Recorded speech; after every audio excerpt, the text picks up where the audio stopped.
This week on The Wheelhouse. Is inflation turning your vacation into a staycation?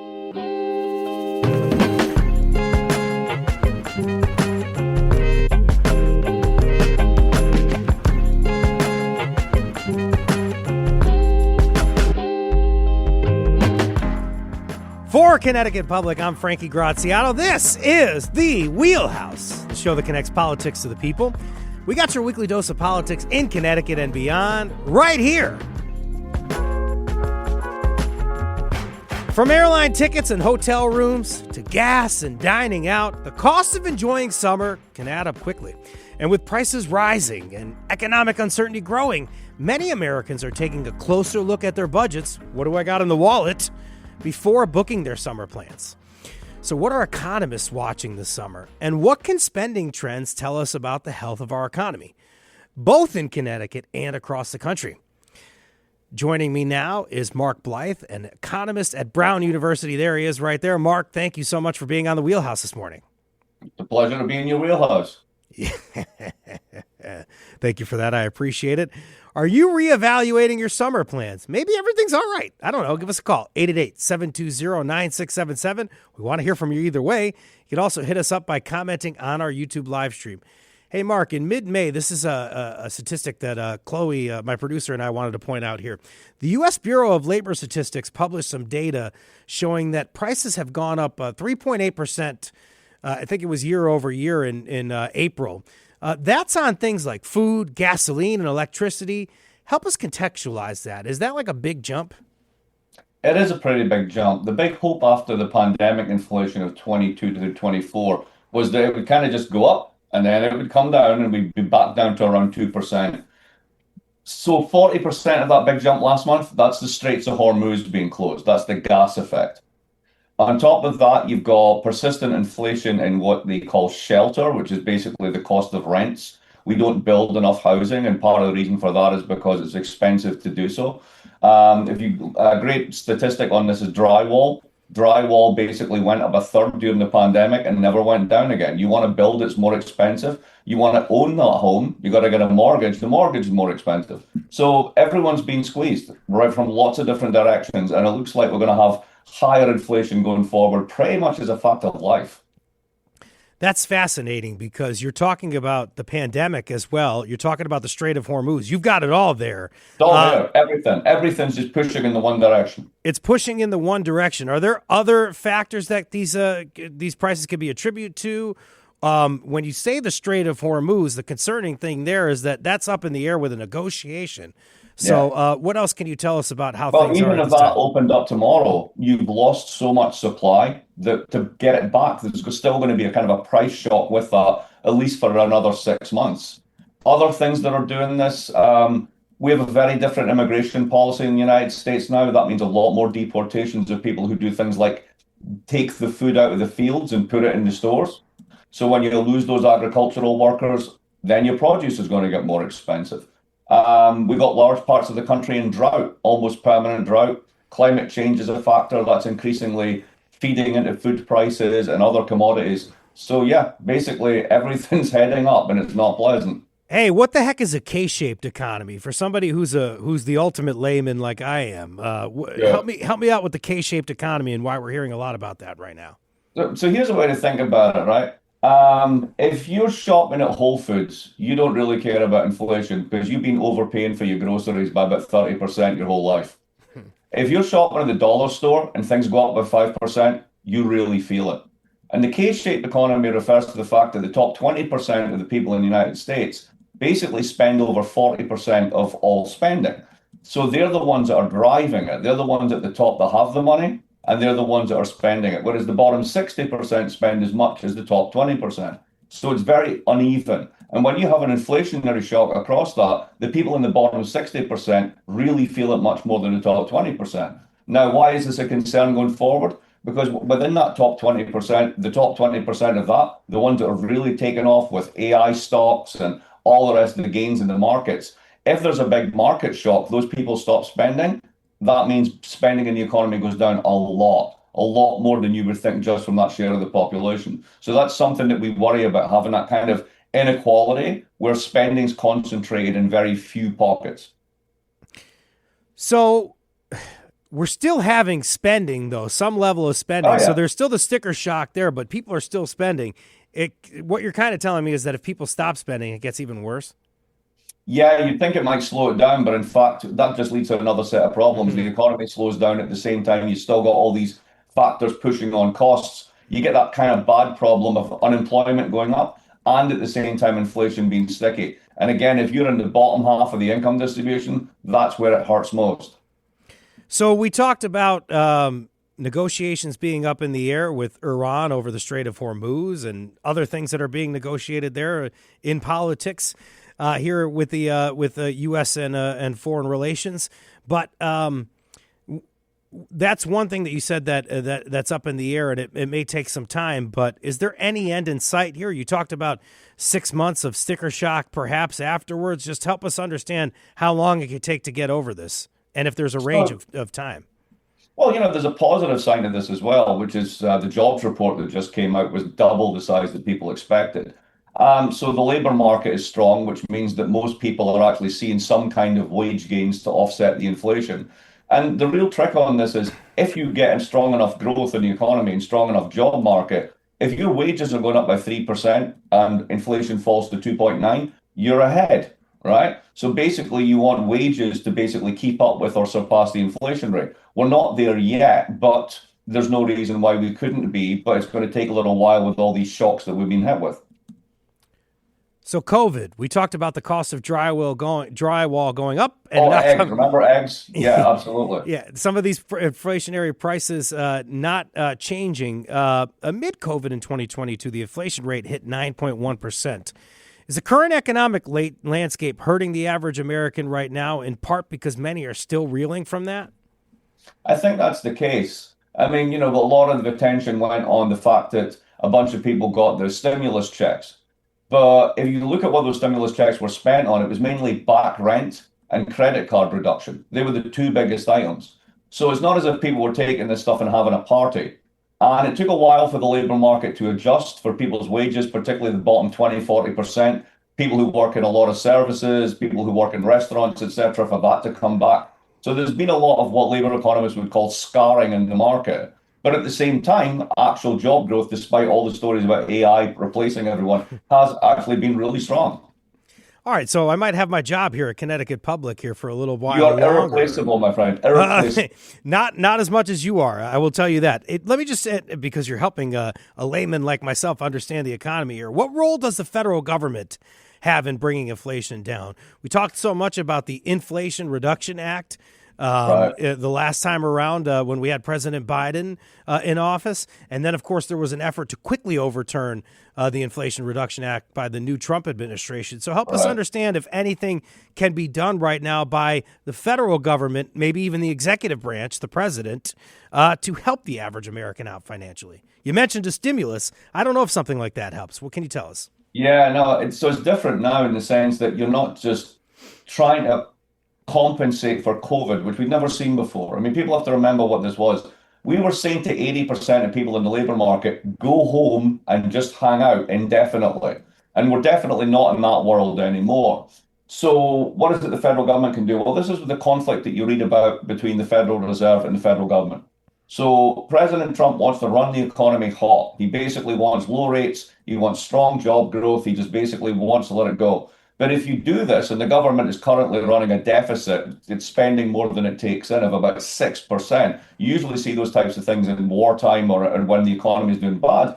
There's a lot of money flying into the system. There's a lot of spend going on, and that's pushing up prices. And the Federal Reserve's job is to make prices not go up. And they do that with interest rates, which is why he had a whole conflict going on with Jerome Powell, and why the new chair is going to be interesting to see what he does because traditionally a Fed chair at this point would raise rates to cool down the economy. We'll see how this plays out. Maybe Warsh is going to be more sympathetic to what Trump wants to do. But if he is, the argument goes, you're just going to see prices going higher, and he's going to have to jack them up even more later on. Yeah, and it's not just as simple as pressing a button and saying we're going to do the prices, Yeah. or excuse me, the rate at this day, today and tomorrow, right? It's not like that. And absolutely. I mean, basically, they have to conduct what they call monetary operations. They basically move short-term interest rates around. It takes time to feed through the system. And ultimately, you don't want to do this too much. I mean, mortgages are already crazy expensive for people. Do you really want to do it again and kind of put the housing market in the deep freeze? Is that the policy objective? And obviously it's not, but they want to do something about inflation. How might the current economic landscape impact Americans' ability to take their summer vacations this year? Is that something people like me in the media are asking you about the last couple of weeks? Yeah, it's particularly poignant for me. You can probably hear my accent. I'm from Scotland. And a few miles up the road from me, Foxborough Stadium is where Scotland's going to be playing in the World Cup Against Haiti, right? against Haiti. And Yes. the guys who run this thing, FIFA, are trying to basically make everyone pay $2,000 for a ticket, which is just, that's the biggest source of personal inflation I've been hit with. So, yes, it's expensive out there. And, when you've got these big events like the World Cup, when hotel rooms are in demand, etc., you're already going to see sort of like, prices going up as companies try and take advantage of this. I was trying to fly back from the UK, basically second week of the World Cup. Oh my goodness, the prices were outrageous on airlines because they know that they're going to just pack these seats in at whatever price. So yeah, this summer's going to be a real test of people's budgets and also their patience and whether they're going to be able to put up with this stuff. People seeing how expensive it is to go to the World Cup, yet somebody like you still going to drive up the road to Foxborough maybe and still go see the game. So maybe people aren't going to cancel their vacations. What are you hearing? Well, if they're anything like me, I'm just going to watch it here in Providence in the fan zone. That's 30 Ooh, bucks okay. versus $2,000. So, what are you going to do? I mean, there's always alternatives to this. And the staycation thing, I mean, something interesting about Americans is they don't actually take much vacation. When you compare them to other countries, Americans work longer hours than everyone else. They tend to take their vacations in bite-sized chunks rather than long vacations. So, you can go off season, you can go at a different time of year. You don't have to do it exactly in the peak season. There's ways to accommodate, and I'm sure people will. Fascinating. I'm very interested. And it's also maybe a shot into the Rhode Island economy if Mark Blythe doesn't go to Foxborough and instead he goes to Twin Rivers Casino or something like that to watch the game. That's exactly it. There's clearly going to be about $20 extra expenditure, and that'll be me. Hey, are there any actions you'd recommend people take now to prevent their families from falling into a financial crisis in the next few months or years? Free financial advice here on Connecticut Public. We are public media. What's here? So I don't know, not necessarily financial advice, but give us an idea of steps that maybe people could take. Maybe something they should buy right now or shouldn't buy, or something they should watch, or maybe somewhere they should shop. What do you think? Well, I can do something like you should shop because I can't actually give out financial advice because I don't have a current Series 6 and that would be illegal. So let's not do that, right? I mean, basically, I think there's great values to be had in basically altering the places you shop and really trying to figure out where the best deals are. I love Aldi. I think Aldi is the best supermarket in the world. The prices are unbeatable. And also you got that crazy middle aisle where you walk down and they just sell the most random stuff in the world. So it's almost like a day out. So I recommend Aldi over Whole Foods. And basically try and buy your gas the cheapest place you can and tank up every time you can when you see it cheap. And other than that, there's not much we can do. We're all in this together. Does Aldi have the World Cup paraphernalia there? Do they have some kind of contract? I've seen it everywhere. I saw it even at the Family Dollar. They probably do. It'll be discounted over what everyone else gets. That's what they do. Hey, best of luck to the Scots in the World Cup. We're watching for you. My Italia didn't make it, unfortunately. Very sad ending, but nonetheless, we'll be rooting for you. You keep doing that. It's really you got to get your act together here. Yeah, 4-time world champions. I guess that's going to have to take a staycation itself for a little bit. Mark Blythe, economist at Brown University. So great to have you on the show. I have a feeling I'll be calling you again one of these months soon. Not a problem. Anytime you like. Thank you so much. After the break, we'll shift from the national economic picture to Connecticut's tourism industry. Hey, we're talking about staycations. Maybe Connecticut is a great place to staycation. We'll talk to Rachel Lenda about that shortly. How are you feeling the economic heat this summer? Is inflation changing your travel plans?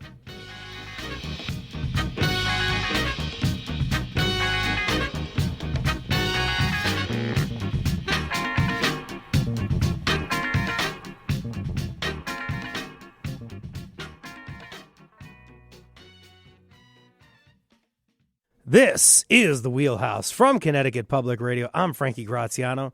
Despite economic uncertainty, summer is a critical season for Connecticut's tourism industry.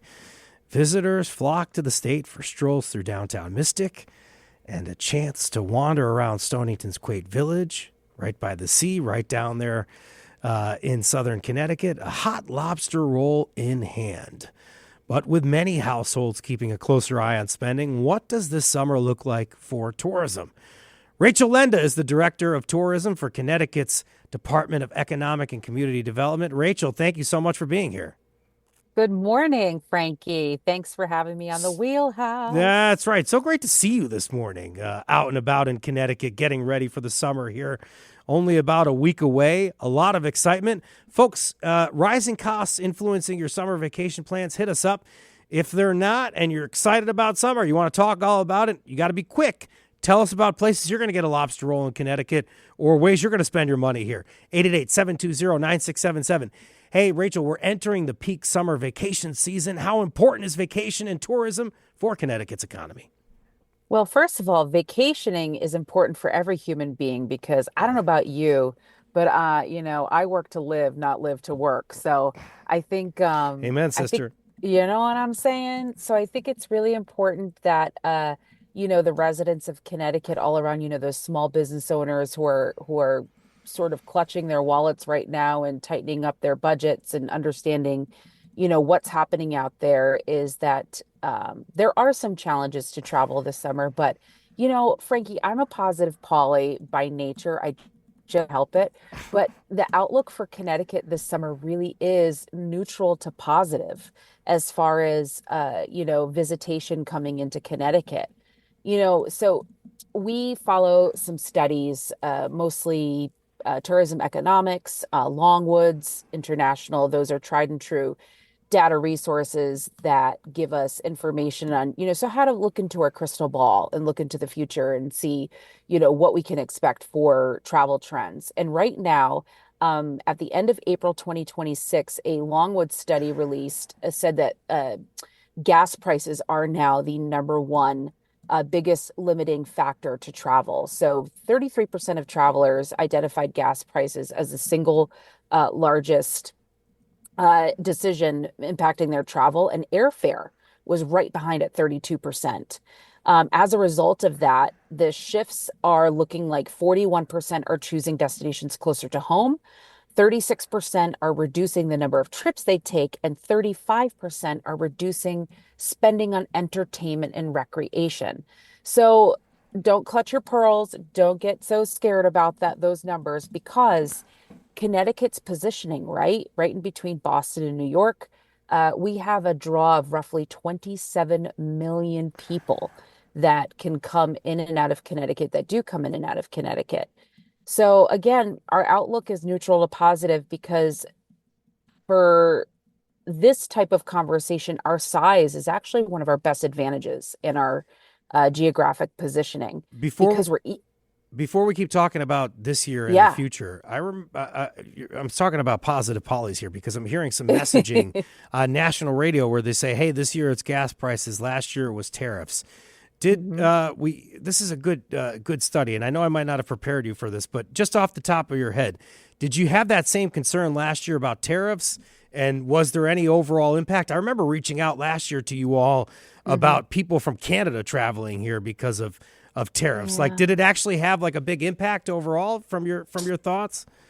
So my colleagues in other New England states, yes, very much. The Canadian, between the tariffs and the political climate, it certainly did have an impact, especially my friends up in Maine. But Connecticut, we're not a top market for Canada. I think the shoreline does feel a hit from it, for Canadians. But yes, it seems like I don't know about you, but every year there's sort of something that's coming out where it's like, hey, we got to watch out for this.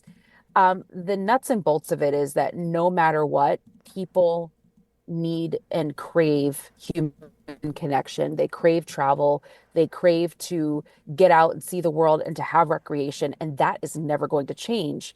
They're just going to change the way that they do it and the experiences they have. So I think that is, again, a positive thing to think about, that I don't know about you, but I'm not traveling big this summer, but I've got a pontoon boat. I keep it on Gardner Lake. I'm going to be out on the lake. Gardner Lake, a great place to be. And now that I know that you're out there, I think I'm going to jump there. I'll bring something, but I'm going to be out excited on that pontoon boat. Hey, do you expect tourists to get creative this year? Maybe they're going to keep their vacations, but perhaps look for experiences that won't break the bank. You were talking about those 41% that were like, hey, there's the gas prices, so no, maybe I'll shift my plans and maybe I'll stay more local. I'm imagining you're attracted to that group. Yes, very much. The other thing to consider too is that Connecticut has a really great rail system. If you're talking about, enjoying the journey and not just the destination, anytime I have to go to Stamford or Greenwich or down that, I take the train right out of New Haven and I get right into that other side of the state. I don't have to sit in traffic. I don't have to fill up my gas tank. And the other thing too is Connecticut is home to some of the most EV charging stations per square mile. So if you're a Tesla driver or an electric vehicle driver, you're going to be able to get much farther in Connecticut because of how many charging stations there are. In addition to that, we've got our proximity, right? So think about in the wintertime, you can go from skiing and then go take your dog and go to the beach all within an hour. Those are some geographical positives that not a lot of places have. So you can literally do it all here in Connecticut. And I think that's one of our best advantages. Is your office thinking about the rise in staycation in any way? So, like, I imagine that's ultimately a good thing for Connecticut, but are you trying to capitalize on it in any way? Yeah, for sure. So Connecticut has always been home to sort of the weekend warrior getaway. The biggest uptick we see in visitation is Thursday night through departure on Sunday. So what we can anticipate is shorter getaways, uh, perhaps more frequent getaways. And the other thing too about Connecticut is that a lot of travelers coming into Connecticut, from the data that we see, they're actually staying with friends and family, along with staying at short-term rentals and hotels. And right now, the positioning, we subscribe to STR with Smith Travel Research, and that shows us hotel occupancy. And out of all of the New England states, including New York, Connecticut still remains strong in our occupancy, which is a great bonus for all of those lodging attractions in and around the state that they're still getting booked and there's still a desire to come out. Can So you the data is showing positive. Okay, that's good. Positive, Pauly, on the economy. I'll make that.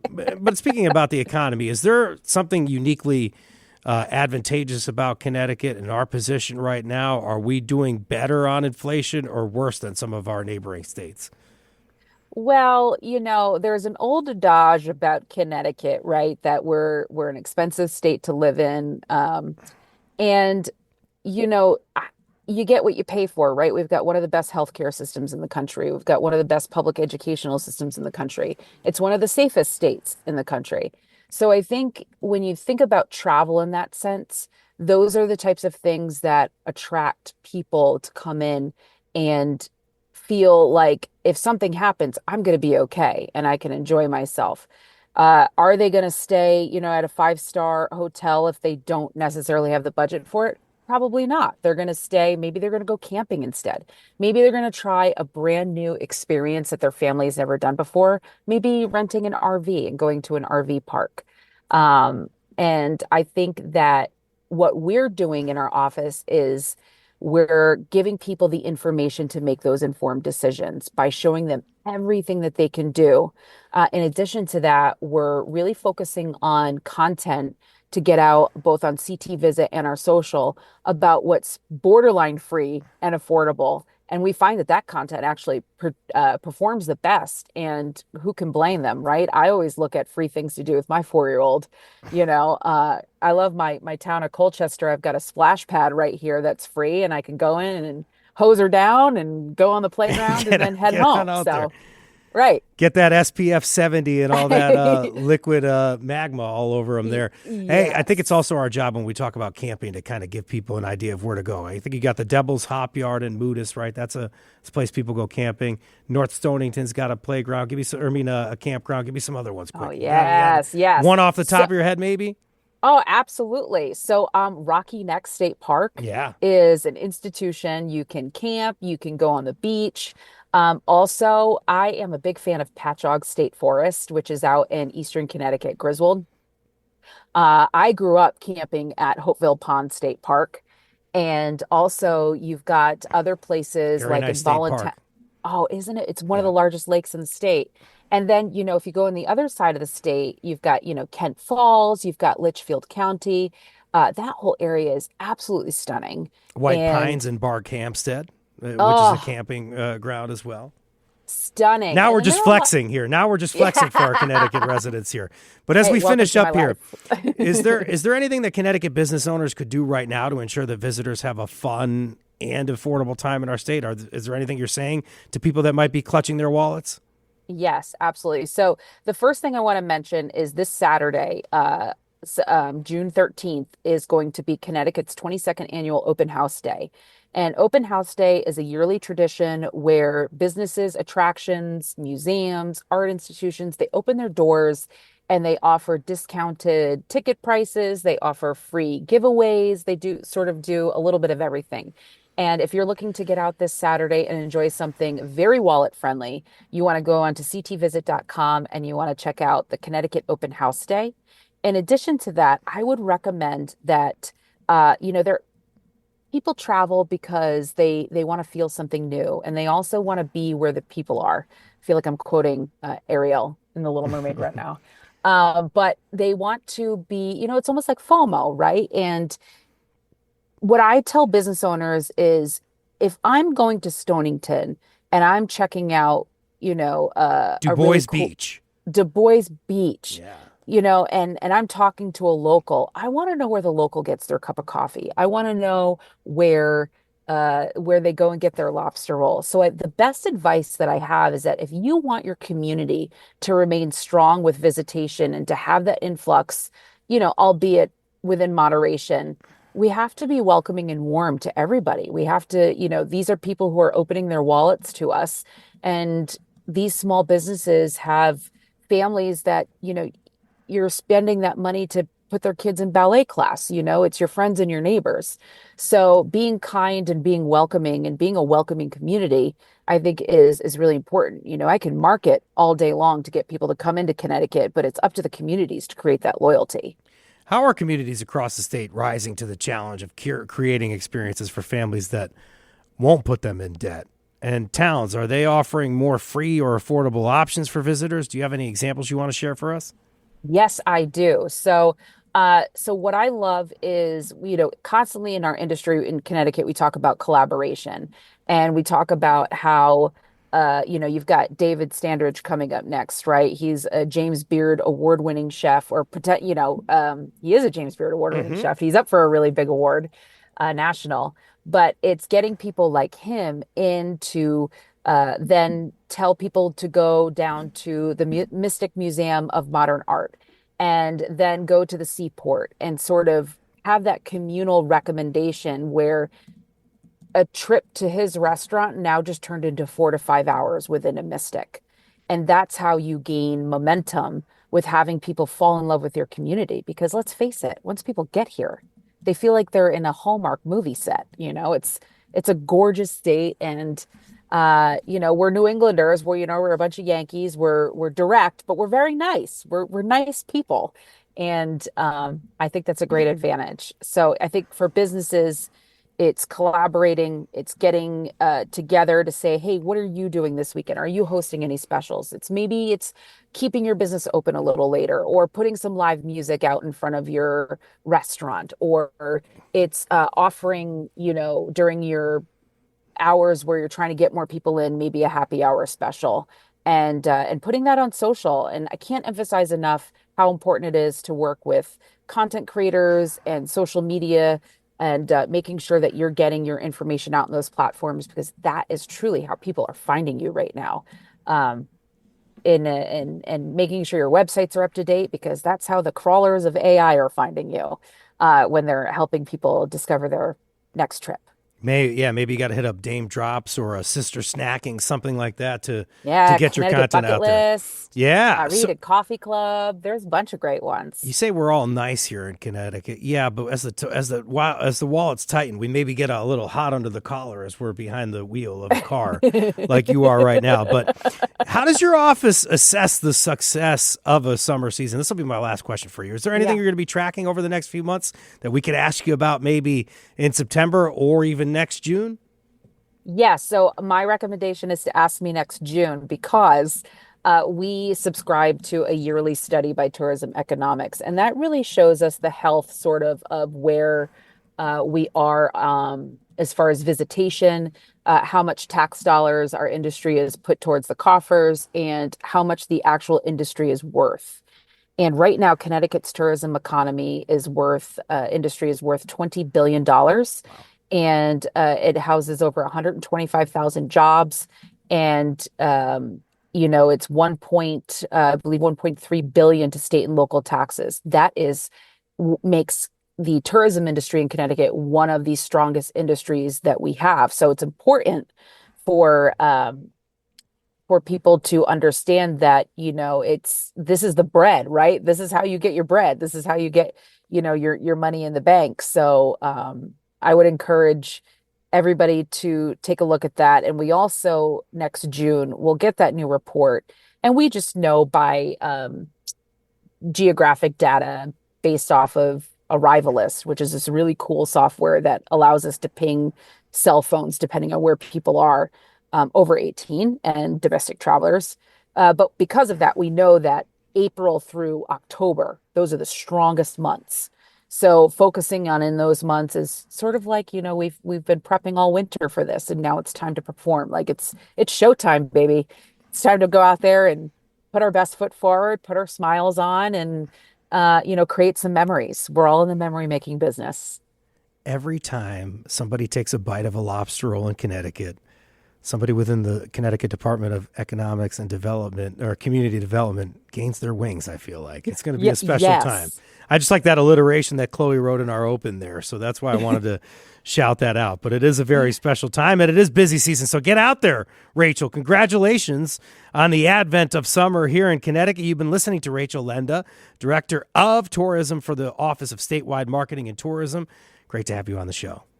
Thank you so much, Frankie. Get out there and explore Connecticut. Oh, I will, and I'm going to tell everybody about it too. Mwah. After the break, we'll hear from Connecticut business owners about economic uncertainty and what they're doing to adapt. How are you sweating through the economic heat this summer? Hit us up. Comment on our YouTube live stream or give us a call, 888-720-9677. There's more Wheelhouse where that came from next on Connecticut Public.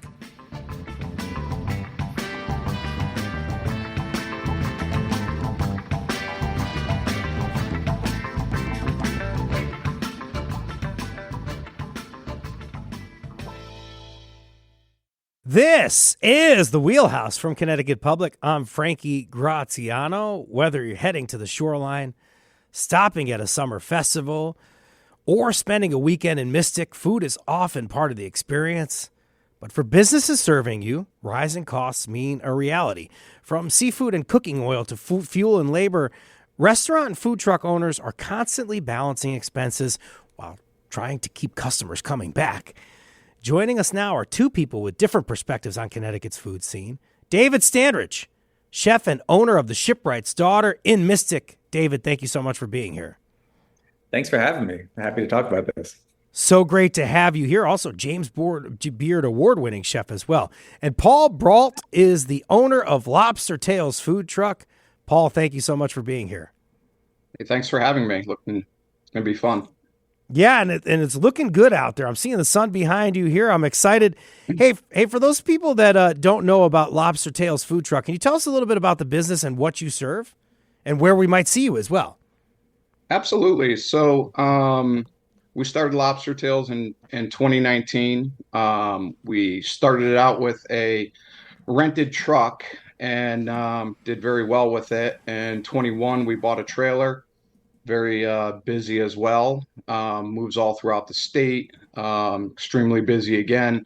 Bought a second truck and moves throughout the state. Goes to Rhode Island, goes into Mass, down to Stanford, Greenwich, all over.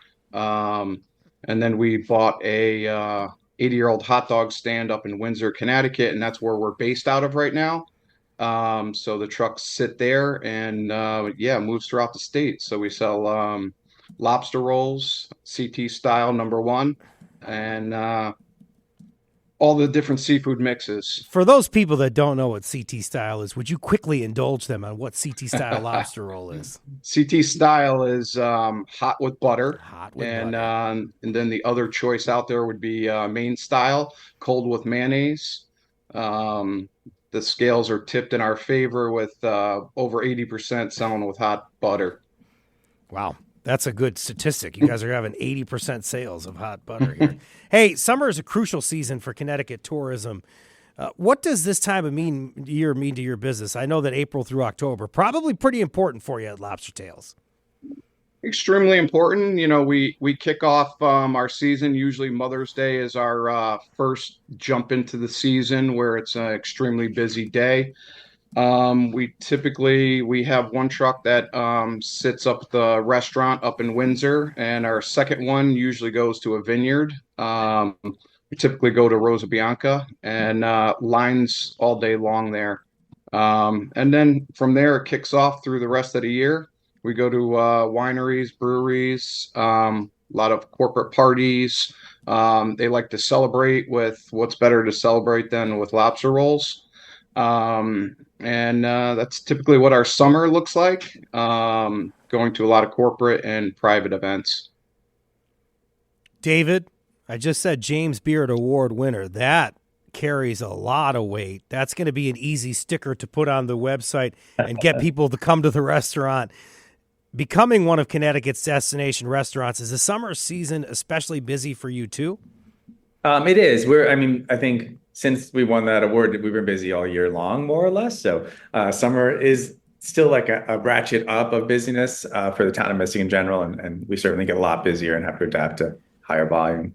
We're hearing that prices are going up across the board on this show here today. As a restaurant owner, what costs have been the most challenging to manage?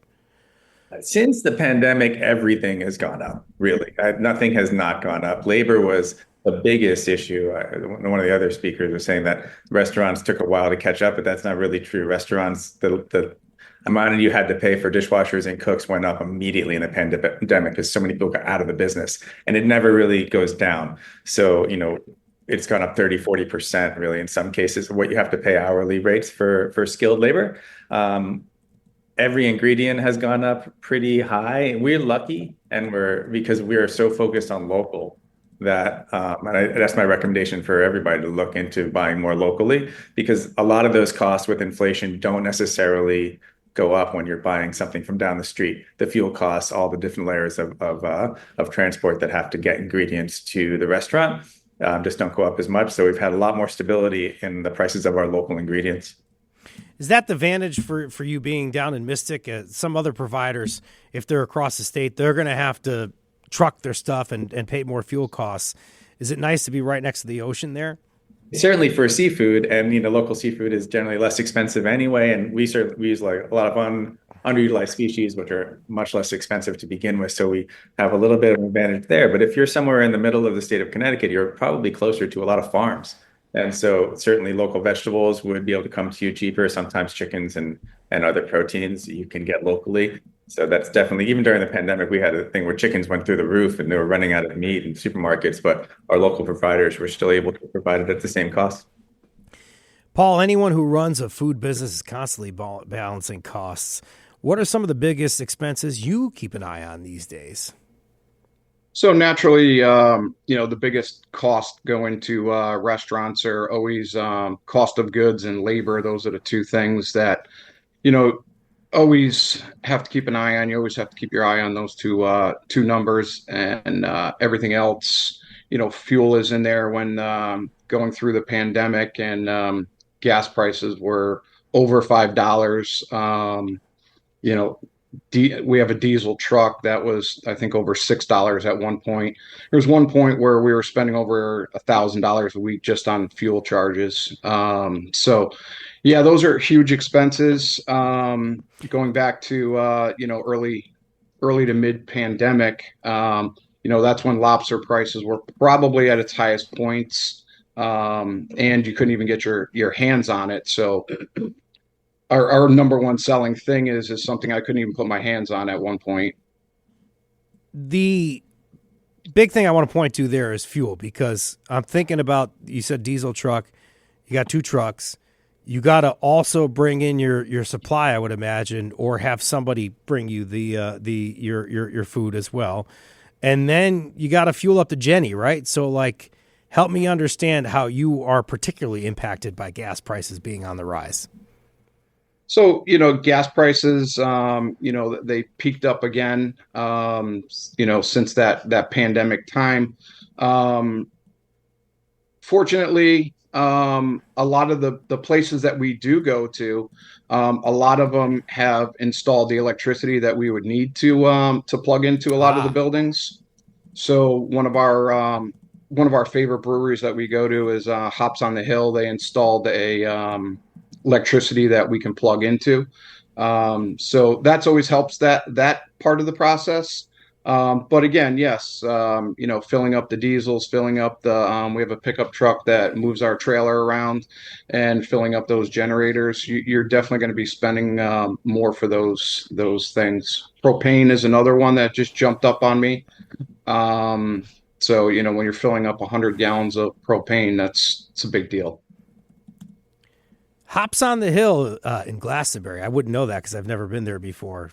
For those of you that can't see me winking on the air right now, I have been there maybe too many times. Jalapeno Pilsner was an interesting choice there at the Hops on the Hill. But nonetheless, it's important that you're talking to us about those costs here. Are customers approaching restaurant spending right now, David, differently than they were a few years ago, maybe even since they were in December or January? Yeah, I think we've seen a little bit of sort of what we call smaller tickets in the kitchen. We're still, like, the volume is definitely still there. I think I agree that people are always going to eat out when they're on their vacations, and the volume in town is definitely still there. We're actually much busier than last year. But I definitely think the average spend is probably about the same. What I found is, generally speaking, in these times when expenses go up, you want to raise prices. You can raise prices, but people are going to spend what they're comfortable spending on their meal. So if the prices are lower, they might get some, like a larger order or a more expensive bottle of wine. If the prices go higher, their orders get a little smaller. They just go a little lighter. So the average check tends to stay about the same. But I definitely have noticed a little bit of a softening of how extravagant people want to be on one end. Then you have people who it's in their budget to spend whatever they want, and they want the tasting menu with caviar, and they're going to do it. What's going to make you feel better about the economy being in the position that it is, or any kind of trauma that you might be feeling right now in the world, right? Food, wine, vino, you know what I mean? So like lobster roll, these are things that are going to help you feel better. And as somebody who is indulgent, as I am, especially because of mental health issues and things like that, food does make you feel better. Hey, what about you, Paul? Have you noticed customers making different choices when it comes to buying your food compared to a few years ago? Are you still getting the same interest in having events as maybe a few years ago? Or maybe even December or January is a different point that we want to point to as well. So, good point too. And I agree that people are comfortable where they're spending and what they're spending for. The price point, I think, is what people are coming in on. So if they're not as comfortable, they might order a shrimp roll instead of a lobster roll, where that price point might fit them and still make them feel satisfied about having that seafood. But in general, people that are coming up and buying a lobster roll, they kind of know it's a bigger ticket item. There is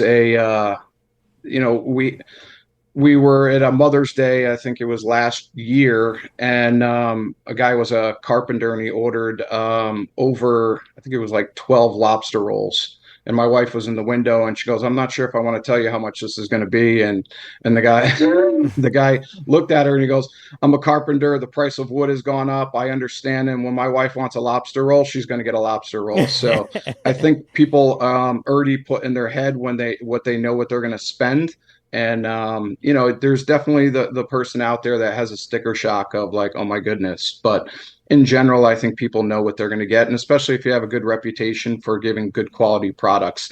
And I think that overcomes a lot of the fearfulness of when somebody orders a lobster roll and they spent a good amount of money on it and they have one claw and it wasn't satisfying to them. So I think if you give them a good quality product, then people are going to be happy with what they got.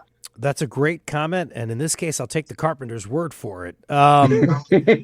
David, you've been doing this for a while. What have you learned about staying flexible when conditions change? So, like, you hear the news, maybe there's going to be some kind of event happening in the Middle East or a conflict, or you're hearing about prices being on the rise, or you buy something and it's a lot more expensive than it was the week before.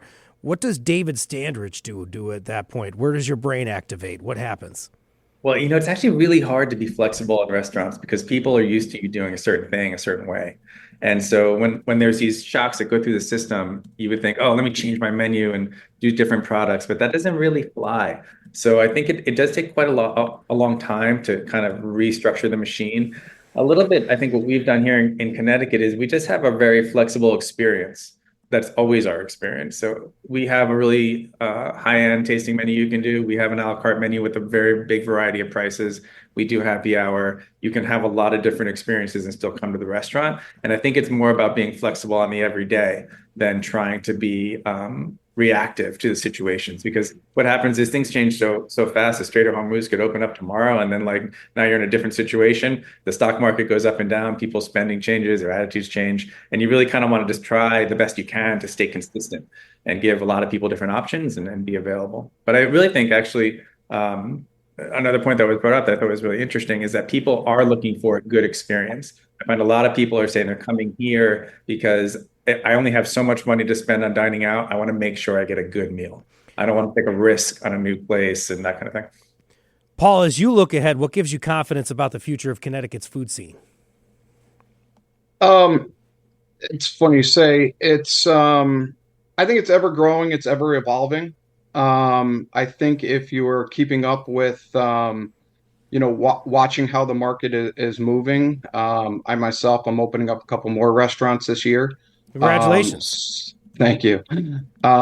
So there's always going to be the demand. There's always going to be the demand for food, good dining experience. And for me, as long as you are giving the customer service first, good quality food, you're always going to be able to be in a strong business. And however the costs are coming in, if they're fair, then you're going to do well in business. It's the one when you're gouging is really the problem. So if you're giving good quality service, you're giving good quality food, you're never going to have a problem. And I've been doing it for a long time. Paul Brault is the owner of Lobster Tails Food Truck based in Windsor, but you could go online to find them as well, and where you can have some of these corporate events and where they're going to be at breweries and wineries locally. Thank you for being here, Paul. Thank you for having me. And David Standridge, chef and owner of the Shipwright's Daughter in Mystic, right there next to the Bascule Bridge in Mystic on Main Street. Thank you for joining us today. Thank you for having me. Today's show produced by Chloe Wynn, edited by Patrick Scahill. Great thanks to Eugene Amatruda. Go to ctpublic.org/election right now. Fill out our election survey. Keep up with the Wheelhouse. Help us cover midterm elections. This is the Wheelhouse. I'm Frankie Graziano. See you next week.